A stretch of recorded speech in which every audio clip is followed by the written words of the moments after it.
সুপ্রভাত বন্ধুগণ, আপনাদের সবাইকে জানাই প্রভু যীশু খ্রিস্টের নামে শুভেচ্ছা ও শুভকামনা। আসুন দেখি ঈশ্বর তার পবিত্র শাস্ত্র বাইবেল থেকে আজ প্রাতকাল আমাদের কি বলতে চান।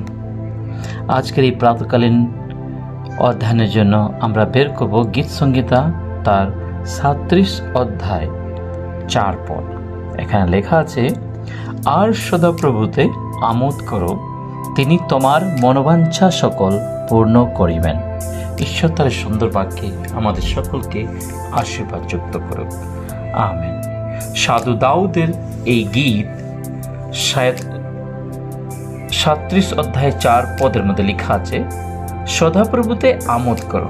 হ্যাঁ বন্ধুগণ, সদাপ্রভুতে আমোদ করা, সদাপ্রভুর প্রত্যেকটা বাক্য, তার প্রত্যেকটা যে বিষয় আছে বাইবেলের মধ্যে, সে সমস্ত বাক্যকে অধ্যয়ন করে, সেগুলোকে পাঠ করে, সেই নিগুড়তত্ত্ব সকলকে বোঝার পর প্রভুর সহিত সে আনন্দ করা আমাদের খুবই প্রয়োজন। যখন আমরা প্রভুর সাথে সে সম্পর্ক বানিয়ে, যখন আমরা তার প্রত্যেকটা কার্যে, প্রত্যেকটা বিষয়কে অধ্যয়ন করার পর যখন আমরা সেটাতে আমোদ করি, আরাধনা করি, স্তুতি করি, তার প্রশংসা করি, তার নামে জয়জয়কার করি, তার নামের জয়ধ্বনি করি, তো এখানে লেখা আছে তিনি আমাদের সেই মনোবাঞ্ছা সকল পূর্ণ করিবেন। হ্যাঁ বন্ধুগণ, আমাদের মনোবাঞ্ছা, আমাদের প্রত্যেকের জীবনে আলাদা আলাদা মনোবাঞ্ছা আছে, কিন্তু সদাপ্রভু আমাদের প্রত্যেকের মনোবাঞ্ছা সকল জানেন।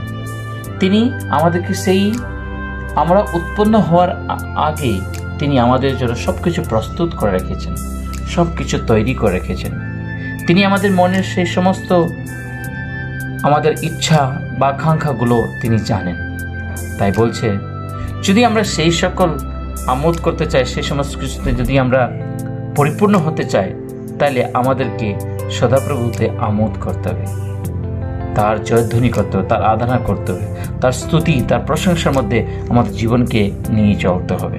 হ্যাঁ বন্ধুগণ, আসুন আজকে এই প্রাতকাল যখন আমরা এই বাক্য পাঠ করি, দাউদের এই গীত থেকে আমরা যখন দেখি, দাউদ বলছেন যে সদাপ্রভুতে আমোদ করো, তিনি তোমার মনোবাঞ্ছা সকল পূর্ণ করিবে। হ্যাঁ বন্ধুগণ, ঈশ্বরের বাক্য কোথাও মিথ্যা বলেন না, তিনি সমস্ত সত্য বলছেন। বিশ্বাস করুন, প্রভুর উপর নির্ভর রাখুন, প্রার্থনাতে সর্বদা দিবারাত্র প্রার্থনা করুন এবং প্রত্যেকটা বাক্যকে অধ্যয়ন করে প্রভুর সহিত আমোদ প্রমোদ করুন। ঈশ্বর তার এই সুন্দর বাক্যে আমাদের সকলকে আশীর্বাদ যুক্ত করুন।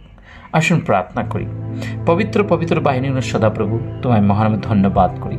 আজকের এই সুন্দর প্রাতকালের জন্য তোমায় ধন্যবাদ করি। এই প্রাত থেকে নিয়ে সারাটা দিন তোমাদের সঙ্গে সঙ্গে থাকো, তোমার পবিত্র আত্মাটা তোমাদের ঢেকে রাখো। বিশেষ তোমাদের সাহায্য করার জন্য প্রভু আমরা তোমার বাক্যেতে তোমার সেই সমস্ত কার্যসকলকে স্মরণ করি এবং সেতে যেন আমোদ করি, প্রমোদ করি প্রভু। আর তাতে তুমি বলছো তুমি আমাদের মনোবাঞ্ছা সকল পূর্ণ করে দাও। হ্যাঁ বন্ধু, প্রভু তোমার হস্তে জীবন মন প্রাণ সমর্পণ করে তোমার সঙ্গে সঙ্গে থাকো। এই ক্ষুদ্র প্রার্থনা যিশু তোমার পবিত্র নামে চাই, আমেন।